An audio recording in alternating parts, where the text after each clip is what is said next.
আমি নীলিমা পাল। আমার বয়স এখন চলছে 79। আমার হঠাৎ দাঁত মাজতে গিয়ে নিচের দুটো দাঁত উঠে এলো, তাই মুশকিল। তারপরে অন্যান্য দাঁতগুলো দেখলাম যে অনেক স্টেইন রয়েছে, ভাঙা রয়েছে করতে। তখন আমি ডক্টর অনির্বাণ সেনগুপ্তর কাছে এলাম। উনি দেখে বললেন যে অনেকগুলোই আপনার রিমুভ করতে হবে। তারপরে সেখানে উনি রিমুভ করলেন এবং আমার সব দাঁতগুলোতে যে স্টেন ছিল সেগুলো তুলে দিলেন।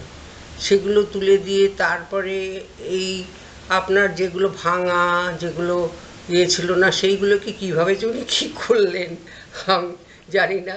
পুরো সেট একদম সুন্দর করে দিলেন, কিন্তু ব্যথা বেদনা কিচ্ছু না। এমনকি ব্লাডের কোনো ব্যাপারও হলো না, যে ব্লাড বেরোচ্ছে বা হচ্ছে সেসব কিছু হলো না।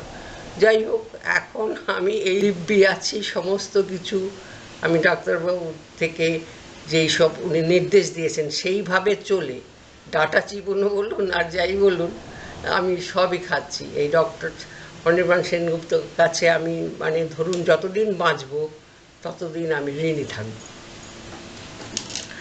Amar Ma has got a new life after seeking treatment under Dr. Anirban Sengupta. He has created a wonder with her set of teeth. She is totally fit concerning dental issues, and I hope remaining under his Dr. Sengupta's care, she will never face any problem in future. My sincere thanks and gratitude to Dr. Sengupta. We will remain ever grateful to him.